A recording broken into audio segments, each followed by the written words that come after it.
بسم اللہ الرحمن الرحیم وبہ نستعین الحمدللہ رب العالمین والصلاة والسلام علی سید المرسلین وعلی آلہ وصحبہ اجمعین ومن تبعہم بإحسان الی یوم الدین. اعوذ باللہ من الشیطان الرجیم. بسم اللہ الرحمن الرحیم. اللہ لا الہ الا هو الحی القیوم لا تأخذہ سنۃ ولا نوم لہ ما فی السماوات وما فی الارض من ذا الذی یشفع عندہ الا بإذنہ یعلم ما بین ایدیہم وما خلفہم ولا يحيطون بشيء من علمه إلا بما شاء وسع كرسيه السماوات والأرض ولا يؤوده حفظهما وهو العلي العظيم.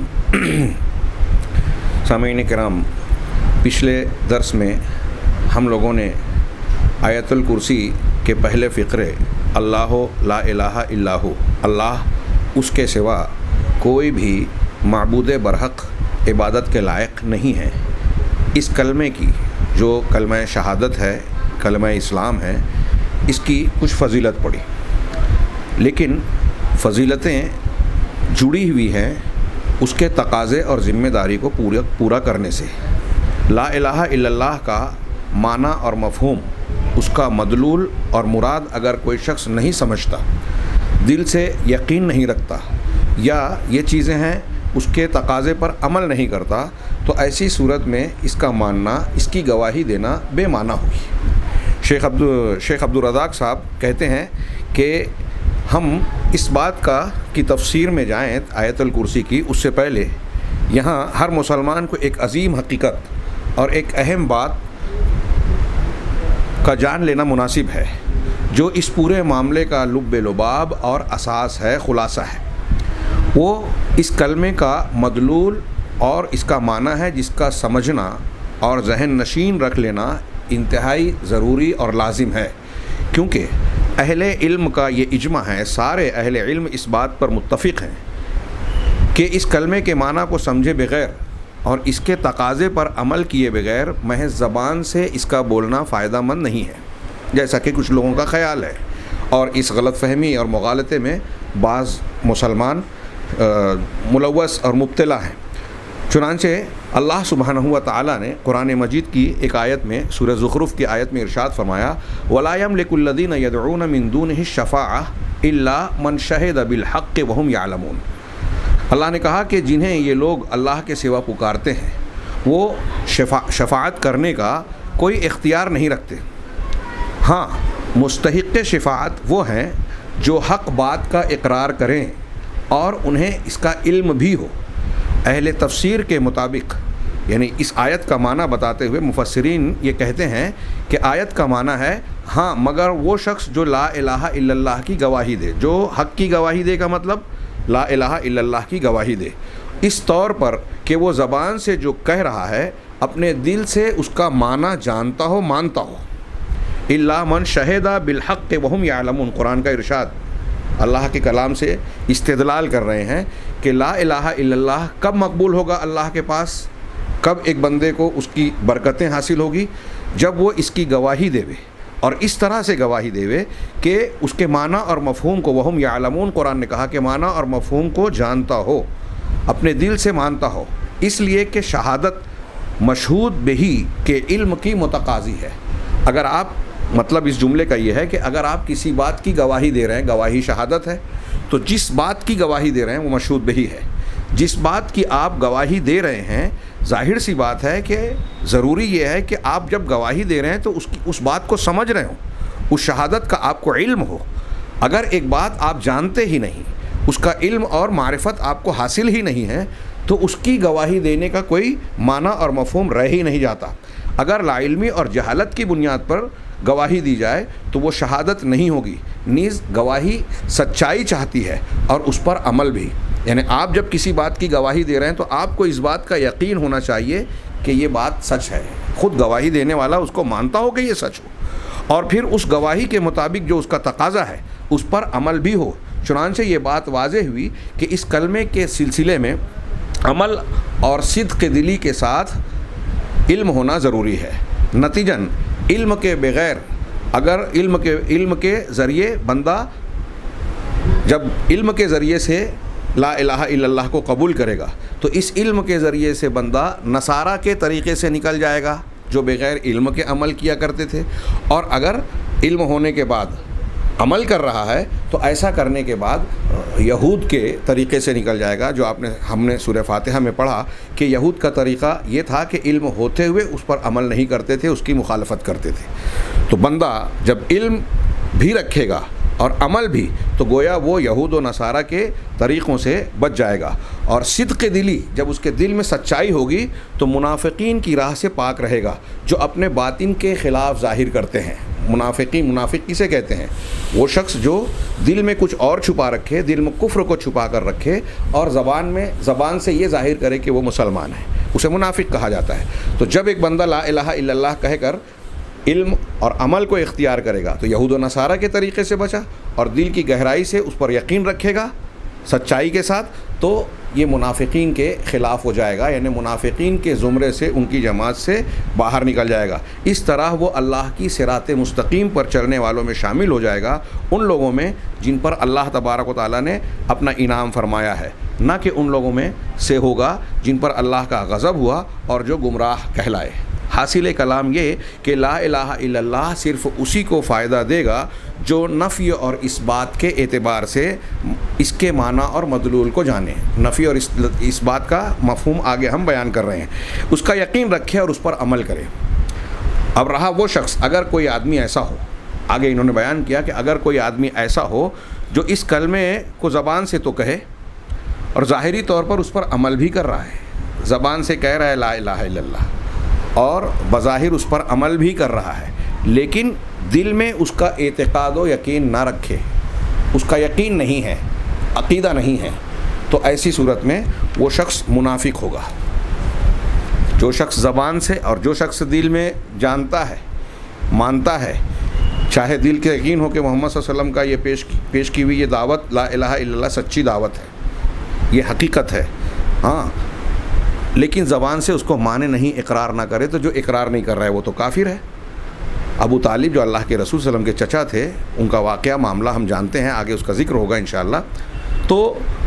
وہ مانتے تھے کہ میرے بھتیجے کی دعوت سچی دعوت ہے، لیکن انہوں نے اس آر کی بنیاد پر کہ لوگ مجھ پر یہ الزام رکھیں گے کہ باپ دادا کے دین سے پھر گیا۔ یہ باپ دادا کا معاملہ بڑا ہی نازک، اور لوگوں کے لیے اگر ذہن و دماغ میں یہ رچ بس جائے تو گمراہ کرنے والا ہوتا ہے۔ عام مشرکین کی یہ روش رہی، شرک کی ایک وجہ یہ بھی ہے قائم رہنے کی کہ باپ دادا کی تقلید لوگوں نے اختیار کی، گزشتہ قوموں نے، اور عام طور سے مشرکین کا شیوا اور وتیرہ یہی رہا ہے۔ تو جو شخص زبان سے ہی نہ مانے وہ کافر ہوگا، اور جو شخص اسے زبان سے تو مانے، کہے لا الہ الا اللہ، لیکن عمل اس کی ضد اور خلاف چیز، عمل اس کی ضد پر کرے، زبان سے لا الہ الا اللہ کہہ رہا ہے لیکن عمل میں لا الہ الا اللہ کے صریح مخالفت والا عمل کر رہا ہے، جیسے شرک اکبر، تو ایسا شخص شرک پر ہو تو وہ کافر ہے، مشرک ہے۔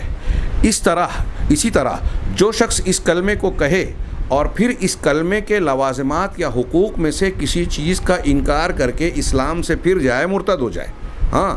تو اسے بھی یہ کلمہ فائدہ نہیں دے گا۔ مثال کے طور پہ ایک آدمی کلمہ تو پڑھ رہا ہے، اپنے آپ کو اشہد ان لا الہ الا اللہ کا علم بردار کہہ رہا ہے، لیکن یہ کہہ رہا ہے کہ محمد صلی اللہ علیہ وسلم کو میں رسول نہیں مانتا، یا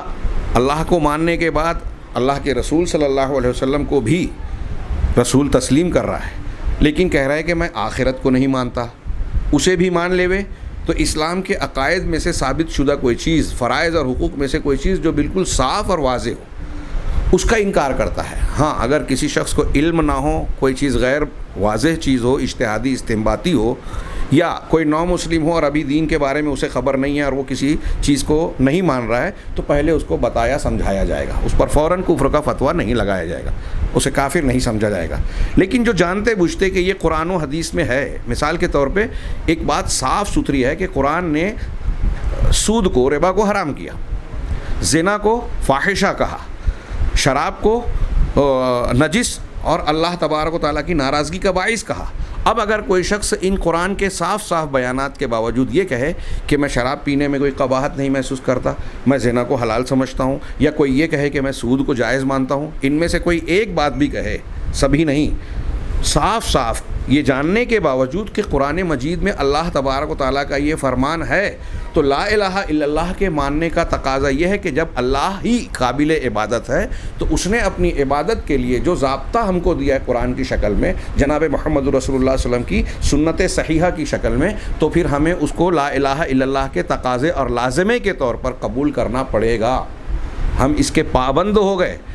اللہ کے کسی حکم کو ایک شخص نہیں مان رہا ہے تو وہ اللہ کو حقیقت میں عبادت کے لائق پورے طرح نہیں مان رہا ہے۔ الا لہ الخلق والامر پر ایمان نہیں ہے کہ اللہ ہی کی مخلوق ہے تو اللہ ہی کا حکم چلے گا، وہ کسی اور کا یا اپنے آپ کا حکم چلا رہا ہے اللہ کے حکم کے سامنے۔ تو بہرحال اگر کوئی شخص لا الہ الا اللہ کو زبان سے کہے، لوازمات اور اس کلمے کے لوازمات یا حقوق میں سے کسی چیز کا انکار کر کے اسلام سے پھر جائے اور مرتد ہو جائے تو اسے بھی یہ کلمہ فائدہ نہیں دے گا، خواہ وہ اسے 1000 بار کہے، روزانہ ہزاروں مرتبہ لا الہ الا اللہ دہراتا رہے، لیکن اسلام کی بنیادوں میں سے کسی بنیاد کو ثابت شدہ چیزوں میں سے کسی چیز کا انکار کر دے اور ارتداد اختیار کر لے تو اسے بھی لا الہ الا اللہ کوئی فائدہ نہیں دے گا۔ ٹھیک اسی طرح وہ شخص بھی جو یہ کلمہ زبان سے کہے،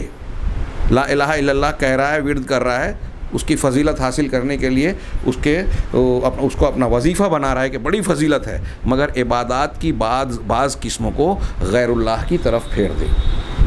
جب ہم غیر اللہ کہتے ہیں، قرآن کہتا ہے من دون اللہ، اللہ کے سوا دوسروں کو پوچھتے ہیں، ما سوا اللہ کہتے ہیں، تو اس میں کون کون آ گیا؟ ہاں، ہمارے ہاں شاید کچھ لوگ یہ سمجھتے ہیں کہ جو کفار و مشرکین بتوں کی پرستش کرتے ہیں، درختوں کو پوجتے ہیں، دیوی دیوتاؤں کو مانتے ہیں، آسمانوں کے بعض مخلوقات کو جیسے ستاروں کو، سورج چاند کو اور دوسری غیر مرئی چیزوں کو مانتے ہیں یا آسیب وغیرہ کو مانتے ہیں، ان کی عبادت کرتے ہیں، کچھ جنوں اور فرشتوں کی عبادت کرتے ہیں، یہ سب صرف یہی لوگ مشرک ہیں یا صرف یہی لوگ اللہ کے علاوہ دوسرے کی عبادت کرتے ہیں؟ یہ تو ہیں ہی۔ یہ اچھی طرح ذہن و دماغ میں بٹھا لیجئے کہ ما سوا اللہ من دون اللہ میں وہی آسمانی مخلوقات یہ کے ساتھ ساتھ دنیا میں جن مظاہر کی، دیوی دیوتاؤں کی، شخصیات کی پوجا کی جاتی ہے، وہ شخصیات چاہے انبیاء کرام علیہم الصلاۃ والسلام ہوں، جناب محمد رسول اللہ صلی اللہ علیہ وسلم ہوں، حضرت عیسیٰ علیہ الصلاۃ والسلام ہوں، حضرت عزیر علیہ الصلاۃ والسلام ہوں، یا بزرگان دین ہوں، یا کوئی بھی شخصیت ہو، فرشتے ہی کیوں نہ ہوں، اگر فرشتے ہوں، انبیاء ہوں، اولیاء اور صالحین ہوں، وہ بھی ان کی بھی پوجا کی جائے تو من دون اللہ یا غیر اللہ میں وہ بھی شامل ہیں۔ اسی طریقے سے مر جانے والے جو اس دنیا سے گزر چکے ہیں، کچھ لوگوں کو اس تعبیر پر اعتراض ہوگا کہ بزرگان دین کے لیے مر جانا استعمال کریں، تو ٹھیک ہے، آپ کے اعتبار سے وفات پا جانے والے جو انتقال کر چکے ہیں، اس دنیا سے گئے، ان کے تعلق سے بھی یہ بات وہ من دون اللہ میں شامل ہے کہ اگر ان کی قبروں پر، آستانوں پر، مشاہد پر، ان کے گھروں پر اگر کوئی شخص وہ کام کرتا ہے جو عبادات کی قسموں میں سے ہے، کوئی بھی قسم، نظر و نیاز ہو، سجدہ ہو، قربانی ہو، طواف ہو، کسی بھی قسم کو جو اللہ کے لیے خاص ہے اور اللہ تعالیٰ نے اسے مخصوص انداز میں اپنے اپنے مقام پر اس کی تفصیلات بیان کی، اگر ان میں سے کسی بھی عبادت کو کسی نے غیر اللہ کی طرف پھیرا، اور میں یہ تشریح کر رہا ہوں کہ غیر اللہ میں سارے مخلوق شامل ہے، یہاں تک کہ شخصیات بھی، وہ اولیاء اور صالحین بھی جن کی قبروں کو پوجا جاتا ہے، اگر ان میں سے کسی کی کوئی پوجا کرے، عبادت میں سے کسی بھی قسم کو ان مخلوقات میں سے کسی کی طرف پھیر دے، جیسے دعا، ذبح، قربانی، نظر و نیاز، استعانت یعنی مدد طلب کرنا، اسی طرح جس طرح اللہ پر توکل اور بھروسہ کیا جاتا ہے ویسے توکل کرنا، انابت، رجا اور امید، خوف جو خوف سر کہلاتا ہے جس میں عبادت کا پہلو ہوتا ہے، طبعی خوف اس میں سے الگ ہو گیا، اس سے پہلے میں اس کی وضاحت کر چکا ہوں، تو خوف سر و عبادت، اسی طرح محبت، وہ محبت جس میں تعظیم اور عبادت کا پہلو ہوتا ہے، جس میں خشوع اور خضوع ہوتا ہے، وہ فطری محبت جو انسان کو اپنے بیٹے سے، بھائی سے، والدین سے ہوتی ہے، اس کی اجازت خود اللہ نے دی ہے، لیکن یہ اللہ کی محبت کی تابع ہے، لہٰذا اصل محبوب اللہ کی ذات ہے، اس کے بعد اللہ کے حکم سے اور اللہ کی محبت کے تقاضے کے طور پر سب سے اہم محبت رسول کی محبت ہے، پھر اس کے بعد درجہ بدرجہ قرآن و حدیث نے جن لوگوں سے محبت کی اجازت دی ہے وہ یہ محبتیں تابع ہیں، لیکن وہ محبت اگر کوئی ماں باپ سے بھی، ہاں کسی محبوب سے، محبوب چیز سے بھی ویسی محبت کرے جیسی اللہ سے ہونا چاہیے تو یہ شرک ہوگا۔ اسی لیے بعض مرتبہ عشق و محبت کے وہ مقام جہاں انسان یہ کہتا ہے کہ اپنے محبوب کے لیے میں سب کچھ قربان کرنے کے لیے تیار ہوں، دنیا چھوڑنے کے لیے تیار ہوں، تو اہل علم کے فتوے سلف میں موجود ہیں کہ اگر اس طرح سے کوئی دنیا کی کسی چیز کو، یہاں تک کہ اپنے معشوق کو بھی اگر مان رہا ہے تو وہ اس کو اللہ کا شریک بنا رہا ہے۔ یعنی عشق و محبت بھی کسی درجے میں شرک تک پہنچ سکتا ہے جب اللہ کی محبت کا درجہ اس محبت کو دے دیا جائے۔ چنانچہ اگر ان عبادات کی اور دوسری بہت ساری جو قسمیں ہیں، ان میں سے کسی ایک عبادت کو، ایک آدمی لا الہ الا اللہ شب و روز کہہ رہا ہے، نماز روزہ کر رہا ہے، ساری عبادتیں اللہ کی کرتا ہے، اللہ کو مانتا ہے، دل سے مانتا ہے، زبان سے اقرار کرتا ہے، دوسرے تقاضوں پر عمل کرتا ہے، لیکن ان ثابت شدہ عبادات میں سے کسی ایک عمل کو وہ کسی غیر اللہ کے لیے کرنا جائز سمجھتا ہے اور اس کو کر بیٹھتا ہے، کرتا ہے، تو یہ لا الہ الا اللہ کے تقاضے کے خلاف عمل ہوا۔ چنانچہ ایسی صورت میں اس کی جو کوئی عبادات میں سے کسی بھی چیز کو اللہ کے سوا جو کسی کے لائق و زیبا نہیں ہے اگر غیر اللہ کے لیے کرے گا تو وہ اللہ کے ساتھ شرک کرنے والا ہو جائے گا، شرک اکبر، اگرچہ زبان سے لا الہ الا اللہ بول رہا ہے، کیونکہ اس نے کلمے کے تقاضے اور اس کے مقصود یعنی توحید و اخلاص پر عمل نہیں کیا، جو اس عظیم کلمے کا معنی اور مدلول ہے۔ تیسیر العزیز الحمید کی عبارت کا یہ خلاصہ تھا جو شیخ نے نقل فرمایا، اور میں نے اس میں کچھ اپنی تشریحات کے ذریعے سے بیان کرنے کی کوشش کی۔ تو یہ اچھی طرح دماغ میں بٹھانا چاہیے کہ لا الہ الا اللہ کا معنی اور مفہوم میں یہ داخل ہے کہ آپ عملی طور سے، دل سے، عمل سے، زبان سے اللہ تبارک و تعالیٰ کا حق کسی کو نہ دیں۔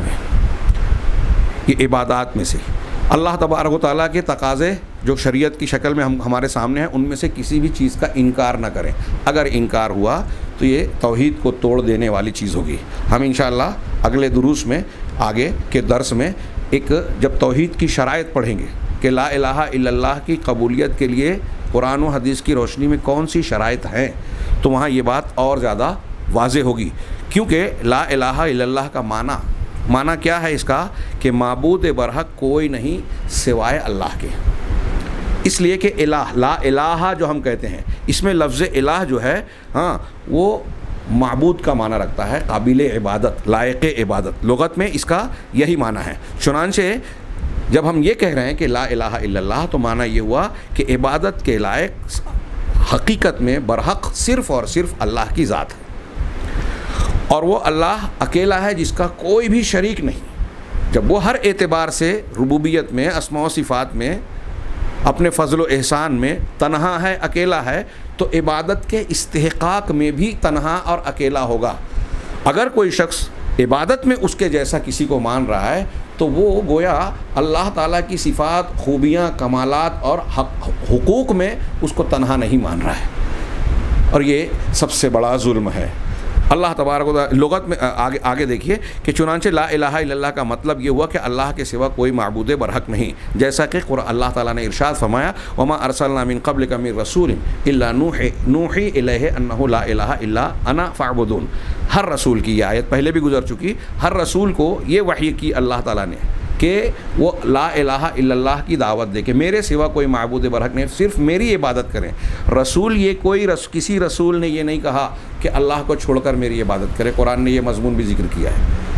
یہ ناممکن ہے کہ اللہ کے بھیجے ہوئے پیغمبر لوگوں کو حق اور ہدایت یا توحید پر لانے کے بعد یہ کہیں کہ میری عبادت کرو، مجھے اللہ کا حق دو۔ ایسا ہو ہی نہیں سکتا، کیونکہ یہ اللہ کی دی ہوئی رسالت اور پیغام کے بالکل برعکس بات ہے۔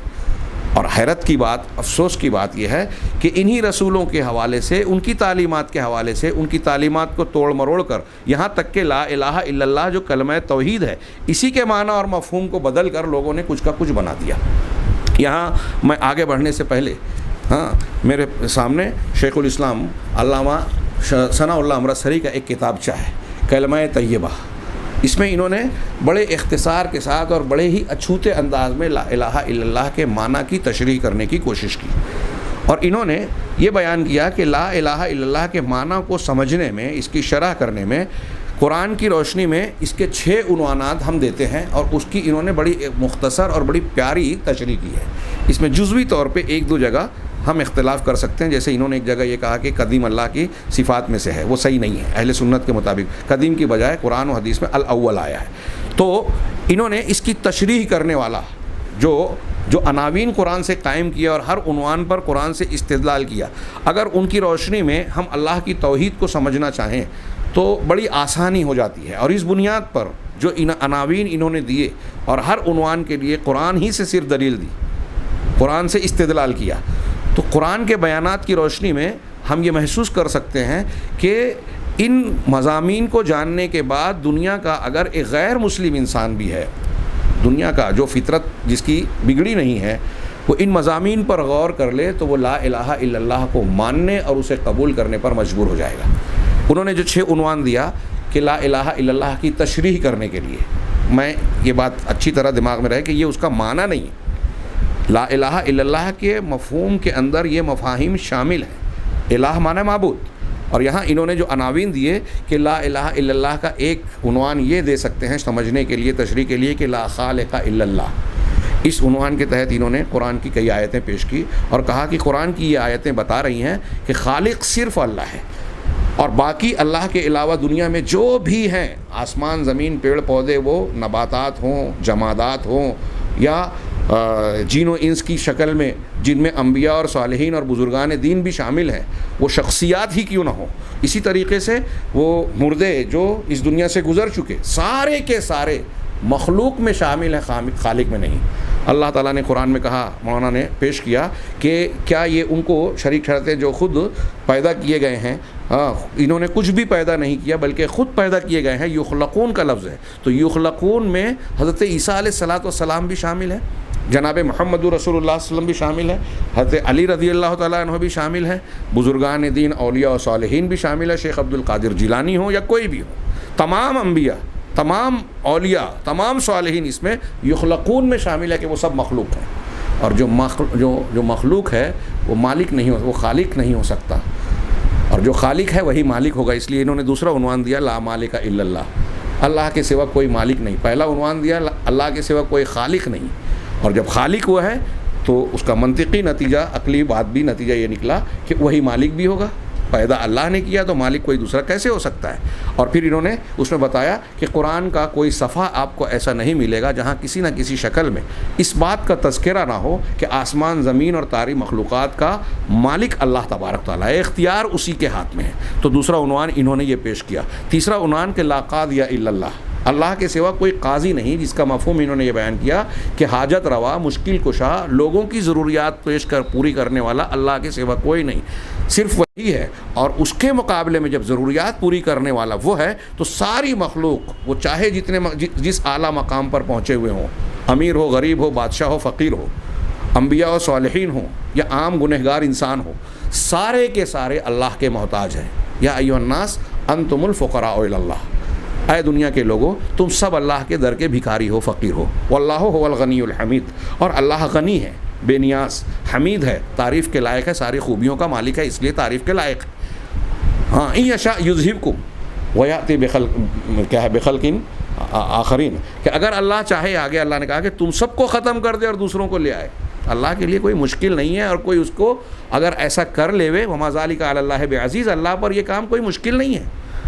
مالک ہے وہ، دنیا کی پوری دنیا کائنات کو اگر ختم کر دے تو اللہ کا کچھ بگڑنے والا نہیں۔ تو تیسرا عنوان، چوتھا عنوان نے کہا کہ حاجت روا، مشکل کشا صرف اللہ ہے۔ پانچواں، یہ تیسرا عنوان تھا۔ چوتھا عنوان ہے لا حی الا اللہ، حی کی ذات، زندہ، اور جو ہم آگے الحی القیوم میں اس کی تشریح اور تفصیل پڑھیں گے کہ حی اور زندہ ذات صرف اللہ کی ہے، اور جب زندہ صرف اللہ ہے اور یہ صفت کسی اور میں نہیں ہے تو پھر جو مردہ ہو، جو غافل ہو، جو ہماری باتیں سن نہیں سکتا، جس کے اندر اوصاف کمال نہیں ہے، جس کے اندر قدرت نہیں ہے، اس سے پکارنا، اس کی عبادت کرنا، اس سے مانگنا کیا معنی رکھتا ہے؟ وہ ہماری حاجتوں کو پورا کرنے کے لائق ہی نہیں ہے، اور ساری مخلوق میں کسی میں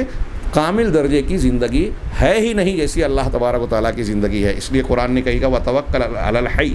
کہ بھروسہ اس ذات پہ کرو جو زندہ ہے، جس کی زندگی کامل زندگی ہے، مکمل ہے، اس میں کوئی نقص عیب نہیں ہے، کوئی غفلت، اونگ اور نیند بھی نہیں آتی۔ قرآن نے کہا، انشاءاللہ یہ ہم آگے پڑھیں گے، یہ مولانا ثناء اللہ امرتسری کے عناوین بتا رہا ہوں۔ لا محبوب الا اللہ، محبت کے لائق صرف اللہ ہی کی ذات ہے۔ ابھی میں نے اس کی تشریح کی کہ محبت جو طبعی ہے وہ تابع ہے،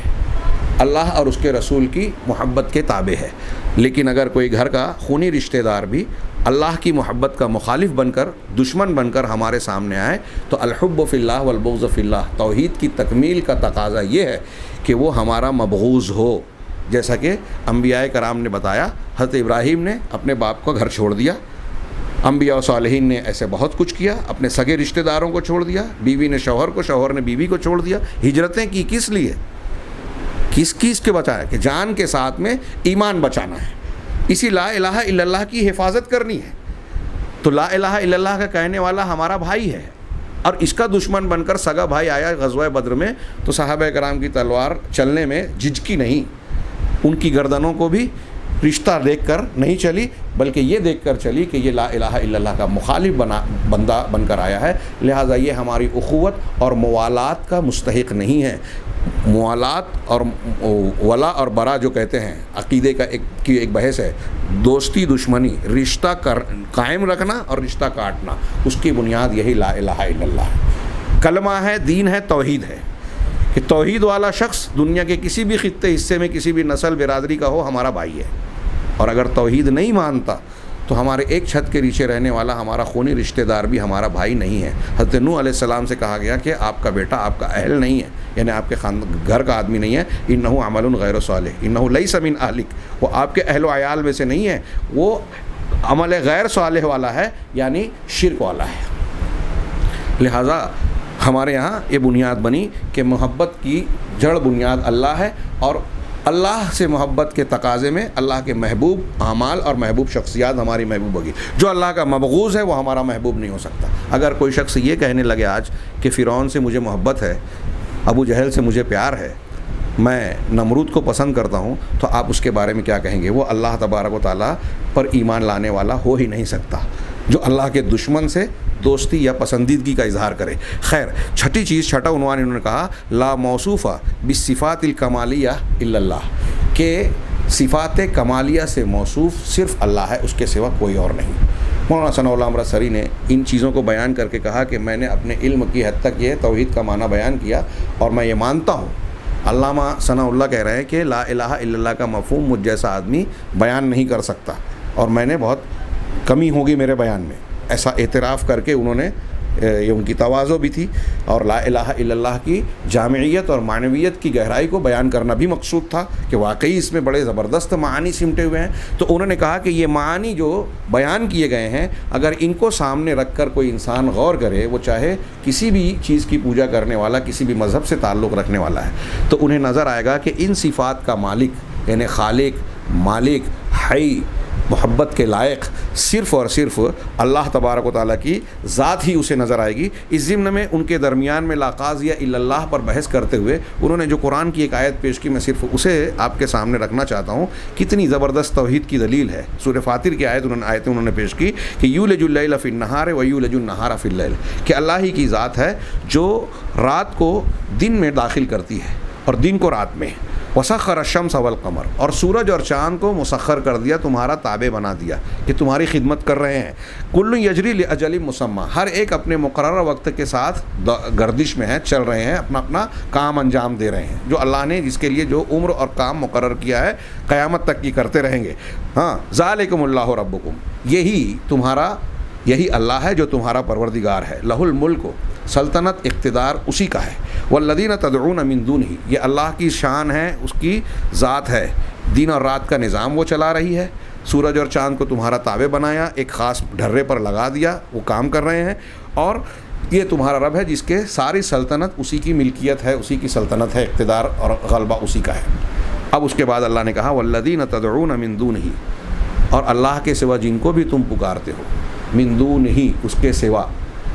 اچھی طرح سمجھ لیں، پھر سے دوہرا رہا ہوں کہ من دونہ میں اللہ کے سوا سارے لوگ شامل ہیں. انبیاء حضرت عیسیٰ ہوں، جناب محمد رسول اللہ صلی اللہ علیہ وسلم ہوں، ہاں، اور دوسرے انبیاء اور صالحین ہوں، بزرگان دین ہوں، جن کی جو قبروں میں مدفون ہیں، کسی بھی درجے کی شخصیت ہوں، سب من دون اللہ میں شامل. جن کو تم اللہ کے سوا پکارتے ہو، ما یملکون من خطمیر، اللہ مالک ہے، اور یہ لوگ ایک کتمیر کے بھی ذرہ برابر. کتمیر کا معنی لوگ کہتے ہیں کھجور کی گٹلی پر جو ملفوف ہوتا ہے، ہلکی جھلی دار ایک پرت ہوتی ہے، اس ملفوف کو یا اس جھلی کو کتمیر کہتے ہیں. اس کتمیر کے جس کی کوئی قیمت ہمارے یہاں لوگوں کے نزدیک نہیں ہوتی, پھینک دیتے ہیں گٹلی سمیت. کہا اس کے بھی مالک نہیں ہے. جب مالک نہیں ہے, اختیار نہیں رکھتے ہیں, تو کسی سے کوئی چیز لے کیا سکتے ہیں, چھین کیا سکتے ہیں, اور جب مالک نہیں ہے تو وہ دے کیا سکتے ہیں, اس لیے ان سے مانگنا کیا. تو جن کو بھی پوجا جاتا ہے اللہ کے سوا, سارے معبودان ایک کھجور کی گٹلی کے چھلکے کے بھی مالک نہیں ہیں. اللہ نے آگے فرمایا ان تدعوہم لا یسمعوا دعاءکم, اگر تم انہیں پکارو گے, ان سے دعا کرو گے, تو وہ تمہاری دعا سن بھی نہیں سکتے. سمیع نہیں ہے نا, سمیع کی ذات اللہ کی ہے. غور سے سنیں, یہ قرآن کہہ رہا ہے کہ وہ سن نہیں سکتے. اب کوئی یہ کہہ رہا ہے کہ نہیں وہ سنتے ہیں, تو وہ قرآن کی اس آیت کا انکار کر رہے ہیں. تو وہ تمہاری دعا سن نہیں سکتے. وَلَوْ سَمِعُوا, اگر مان لو کہ وہ سن بھی لیں, مَسْتَجَابُوا لَكُمْ, وہ تو تمہارا جواب نہیں دے سکتے. وہ تو مر چکے, وہ تم سے دور ہیں, تمہارے سامنے سے غائب ہیں, سن نہیں سکتے. اگر بالفرض سن بھی لیں,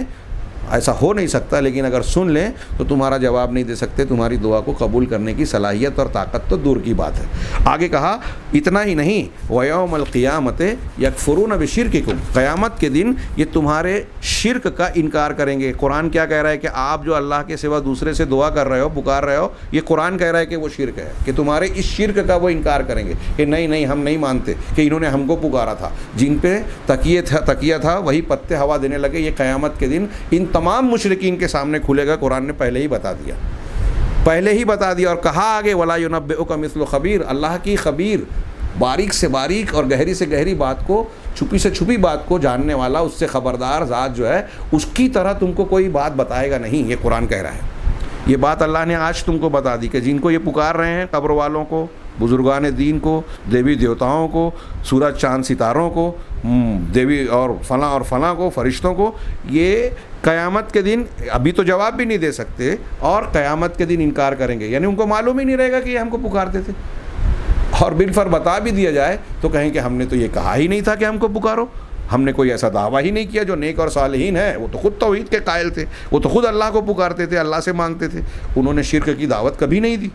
تو انہوں نے کہا کہ اللہ نے کہا کہ وہ شرک کا انکار کریں گے, اور خبیر کی طرح کوئی ذات تمہیں نہیں بتائے گی. یا ایھا الناس انتم الفقراء الی اللہ, اللہ نے آگے فرمایا کہ اے دنیا کے لوگوں, تم سب اللہ کے در کے بھکاری ہو, فقیر ہو, اور اللہ کی ذات غنی بے نیاز ہے, قابل تعریف ہے. اگر ان یشاء یذھبکم, اور اگر وہ چاہے تو تم کو ختم کر دے گا, ویأتی بخلق جدید, اور نئی مخلوق کو لے آئے گا. وما ذلک علی اللہ بعزیز, اور اللہ تبارک و تعالیٰ پر یہ کوئی مشکل نہیں ہے. مولانا ثناء اللہ امرتسری رحمہ اللہ نے یہ چوتھے نمبر پر لا قاضیہ الا اللہ کے استدلال میں پیش کرتے ہوئے کہا کہ کتنے لطیف انداز میں اس آیت میں اللہ تبارک و تعالیٰ نے 3-4 اسٹیپس کو خود قرآن نے بیان کیا. پہلا کہ اللہ خالق ہے, دوسرا اللہ مالک ہے, تیسرا وہ جو ہے حی, تیسرا یہ کہ اللہ ہی قاضی ہے, فیصلہ وہی کرتا ہے, حاجت روا اور مشکل کشا صرف اسی کی ذات ہے. یہ مولانا ثناء اللہ امرتسری رحمہ اللہ کے قول کی روشنی میں نے اس کے معنی کو یا اس کی تشریح کو پیش کرنے کی کوشش کی, جو انہوں نے بڑے دلچسپ انداز میں بیان کیا ہے. اس سے آگے ہم بڑھتے ہیں کہ لا الہ الا اللہ کا یہ آخری حصہ آج کے درس کا بیان کر دوں کہ اس سے یہ بات صاف ہو گئی کہ الہ سے مراد معبود ہے, اور لا الہ الا اللہ کا معنی ہے کہ عبادت کو تنہا اللہ کے لیے ہی خالص کیا جائے, اور طاغوت کی عبادت سے اجتناب کیا جائے. اسی لیے تو جب نبی کریم صلی اللہ علیہ وسلم نے کفار قریش سے کہا لا الہ الا اللہ کہو, تو انہوں نے کہا اجعل الآلہۃ الہا واحدہ, کیا اس محمد صلی اللہ علیہ وسلم نے اپنی اس دعوت سے سارے معبودوں کو ایک معبود بنا دیا, سارے معبودوں کو ایک معبود بنا دیا. ان ھذا الا لشیء عجاب, یہ تو بڑی عجیب اور تعجب کی بات ہے. آپ غور کریں, یہ مشرکین مکہ کہہ رہے ہیں کہ لا الہ الا اللہ کو اگر ہم مانیں گے تو اس کا مطلب یہ ہوا کہ اپنے معبودان باطلہ کا انکار کریں گے. گویا مشرکین مکہ قرآن کے بیان کے مطابق لا الہ الا اللہ کا جو معنی سمجھ رہے تھے, وہ آج ہمارے یہاں بہت سارے مجاورین, قبر پرست جو اپنے آپ کو مسلمان کہتے ہیں, قرآن کو ماننے کا دعویٰ کرتے ہیں, نبی کریم صلی اللہ علیہ وسلم سے محبت کا اظہار کرتے ہیں کہ آپ کا دامن نہیں چھوڑیں گے, وہ اس معنی کو نہیں سمجھ رہے ہیں.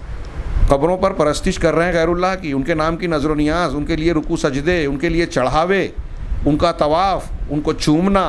ان کے ساتھ وہ سارے معاملات جو اللہ تبارک و تعالیٰ نے جس کی اجازت نہیں دی ہے, اور امور تعبدی ہیں, یہ کھلے شرک. اور پھر اوپر بورڈ لگا رکھا ہے, جھنڈا لگا رکھا ہے, اس پر لکھا ہے لا الہ الا اللہ, کہ عبادت کے لائق اللہ کے سوا کوئی نہیں. اوپر بورڈ پہ لکھا ہے عبادت صرف اللہ کی جائے, اور نیچے دوسروں کی عبادت کر رہے ہیں. کتنا بڑا مذاق ہے یہ لا الہ الا اللہ کے ساتھ, جو آج دوسرے نہیں خود مسلمان کہلانے والے ایک بہت بڑے طبقے کی طرف سے کیا جا رہا ہے. اگر دوسرے تھوڑی گستاخی کر دیں تو ہم مرنے مارنے کی بات کرتے ہیں. اور یہ بات جو میں کہہ رہا ہوں,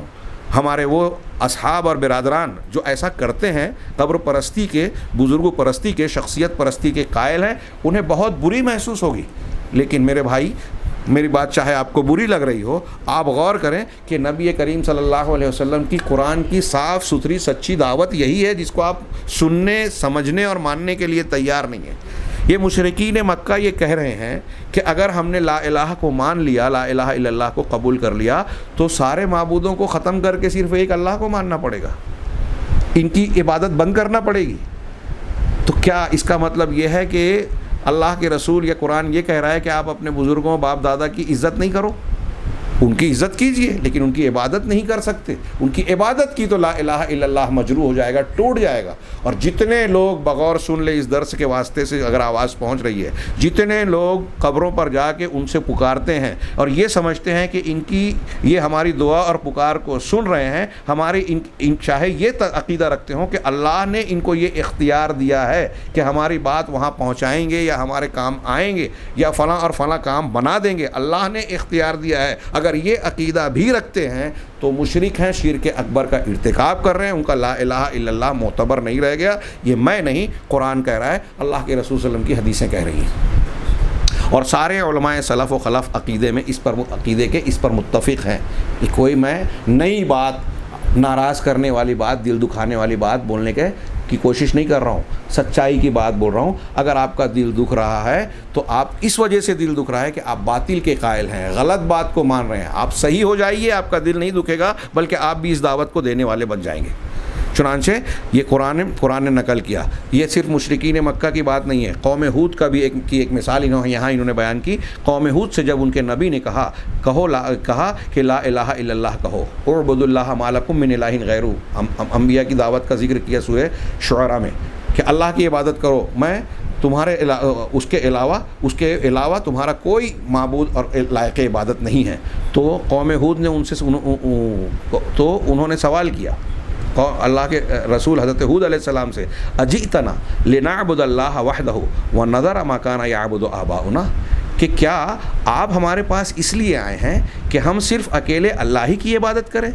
سارے عبادت کے کام صرف اللہ کے لیے خاص کر دیں, اور جن کو ہمارے باپ دادا پوجتے تھے ان کو چھوڑ دیں. یہ باپ دادا کا ذریعہ اختیار کر کے یا اس کو بنیاد بنا کر دین کو اختیار کرنا, یہ عام طور سے مشرکین سابقین کی روش رہی ہے. ہر قوم کو دیکھو, نبی نے دعوت دی تو پہلا جواب ان کا یہی تھا, ہمارے باپ دادا یہ کرتے آ رہے ہیں. اب اگر باپ دادا کو کچھ کہا جائے تو کہیں گے دیکھو باپ دادا کو برا کہہ رہے ہیں, اور اگر یہ کہیں کہ باپ دادا کی بات سچی تھی تو کہیں گے وہ بھی تو یہی کرتے تھے. اسی لیے فرعون نے, حضرت موسیٰ علیہ السلام نے جب ان کو دعوت دی توحید کی, تو فرعون نے چالاکی کرتے ہوئے درباریوں کے سامنے حضرت موسیٰ سے سوال کیا, ما بال القرون الاولیٰ, قرآن نے نقل کیا, فما بال القرون الاولیٰ, کہ موسیٰ تم یہ کہتے ہو کہ یہ شرک ہے, اللہ صرف عبادت کے لائق ہے, تو پھر جو پچھلی نسلیں گزر چکی, قرون اولیٰ, ہمارے باپ دادا گزر چکے, ان کا کیا معاملہ ہوگا؟ موسیٰ علیہ السلام پیغمبر تھے, فرعون کے سوال کے چکر کو سمجھ گئے تھے کہ یہ اس طرح کا سوال کر رہا ہے کہ اگر میں نے واضح جواب دیا کہ وہ گمراہ تھے, وہ جہنمی ہیں, تو یہ فوراً اس کا استعمال کر کے لوگوں کو میرے خلاف بھڑکائے گا کہ دیکھو تمہارے باپ دادا کو یہ برا بھلا کہہ رہا ہے, گمراہ کہہ رہا ہے, ان کے برے انجام کی خبر دے رہا ہے. تو لوگ بھڑک جائیں گے. اور اگر یہ کہیں گے حضرت موسیٰ علیہ السلام کہ وہ جو تھے ٹھیک ٹھاک تھے, تو فرعون کہے گا کہ جب وہ جس طریقے پہ تھے اسی طریقے پر ہم ہیں. حضرت موسیٰ علیہ السلام پیغمبرانہ نگاہ سے, اپنی فراست سے یہ نقطہ سمجھتے تھے, لہٰذا انہوں نے بڑا بلیغ جواب دیا, بڑا اچھا جواب دیا. انہوں نے کہا علمھا عند ربی فی الکتاب, اس کا علم پچھلی نسلوں کا معاملہ کیا ہے, اس کا علم میرے رب کے پاس, اس کی کتاب میں, اس کے نوشتے میں, ریکارڈ جو ہے اس میں محفوظ ہے. میں تم سے بات کر رہا ہوں, اور تم سے یہ مخاطب ہوں اور کہہ رہا ہوں کہ یہ جو تم کر رہے ہو شرک ہے اور اللہ تبارک و تعالیٰ کی اکیلی ذات تنہا ذات عبادت کے لائق ہے۔ میں نے اس سے پہلے یہ بات کہی کہ اگرچہ فرعون اللہ کا انکار کرنے والوں میں بہت مشہور ہے، ہاں، لیکن میں نے اس سے پہلے یہ بات بتائی تھی کہ ربوبیت کو مشرکین مکہ بھی مانتے تھے اور بڑے سے بڑے مشرکین بھی مانتے تھے۔ قرآن نے ذکر کیا کہ فرعون بھی دل کے اندر اللہ کی ربوبیت کو مانتا تھا۔ قرآن نے حضرت موسیٰ کا فرعون سے خطاب نقل کیا اور اس میں کہا لقد علمت ما انزل اللہ کیا ما انزل ہؤلاء الا رب السماوات والارض بصائر،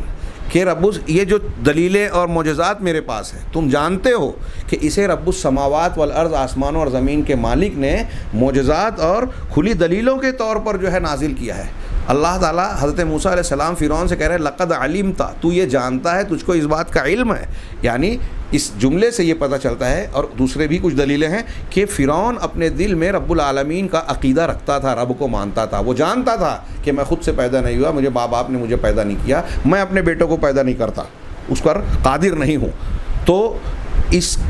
بالکل واضح ربوبیت کو ماننے کے باوجود ان کا جھگڑا تھا لا الہ الا اللہ سے۔ یہاں قوم ہود بھی اپنے نبی سے کہہ رہی ہے کہ کیا تم اس لیے آئے ہو کہ ساری عبادتیں اللہ کے لیے کریں، اور جو ہے یہ بات کیا ہے، سارے جو ہمارے باپ دادا جن کو پوچھتے تھے ان کو چھوڑ دیں میں۔ چنانچہ یہ بات انہوں نے لا الہ الا اللہ کی طرف دعوت دی جانے والی دعوت کے جواب میں کہی، نبی کریم صلی اللہ علیہ وسلم کی بات کے جواب میں کہی، اس لیے کہ وہ سمجھتے تھے کہ ان کو معلوم تھا کہ لا الہ الا اللہ کا مطلب کیا ہے، اللہ کے سوا ہر کسی کی الوہیت کا انکار اور صرف اللہ وحدہ لا شریک لہ کے لیے اس کا اثبات۔ یہ معنی وہ بھی سمجھتے تھے، کفار مکہ بھی سمجھتے تھے اور قوم ہود کے مشرکین بھی سمجھتے تھے، جو آج بہت سارے مسلمان نہیں سمجھ رہے ہیں۔ میں اسی بات کو ایک اشارہ کر کے آج کے درس کو ختم کروں کہ بخاری مسلم کی بڑی مشہور حدیث ہے کہ لما حضر ابو طالب الوفات، سعید ابن مسیب اپنے والد سے روایت کرتے ہیں، صحابی ہیں، کہ جب ابو طالب کے پاس موت کا وقت قریب آیا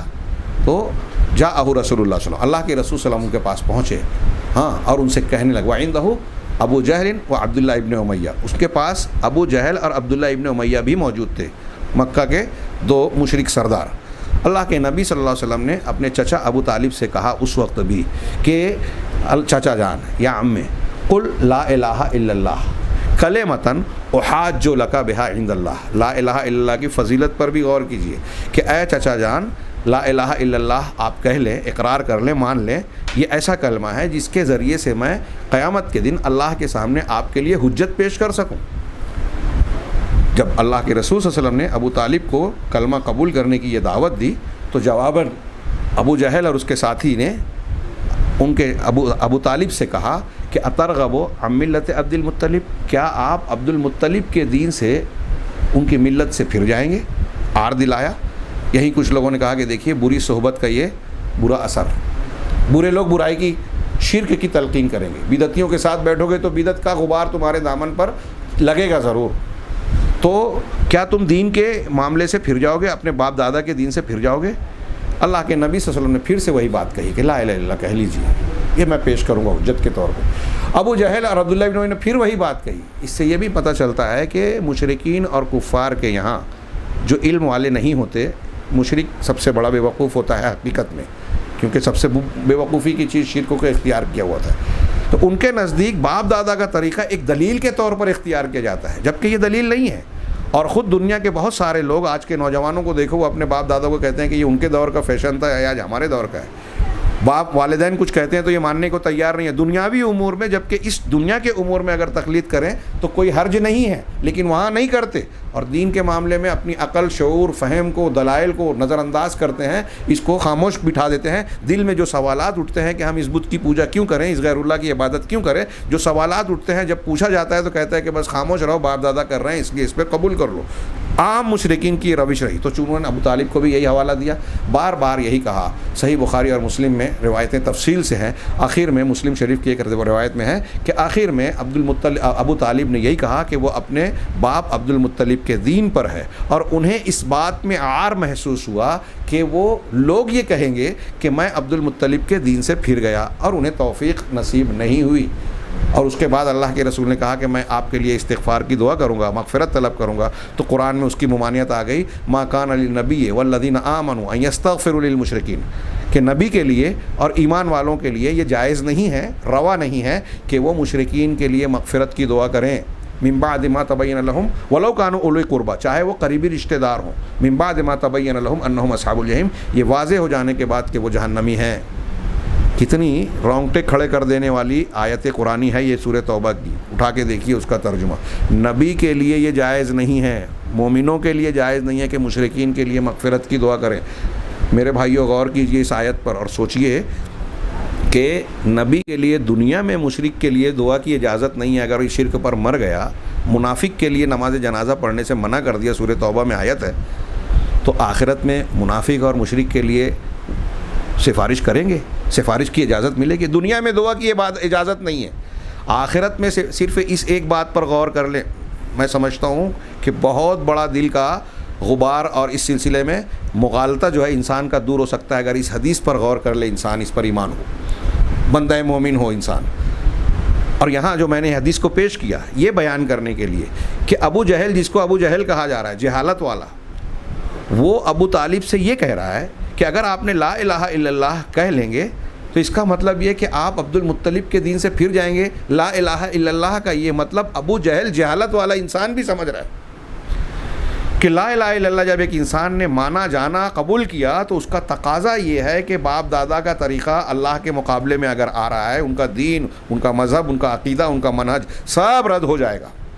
صرف اللہ کا حکم مانا جائے گا,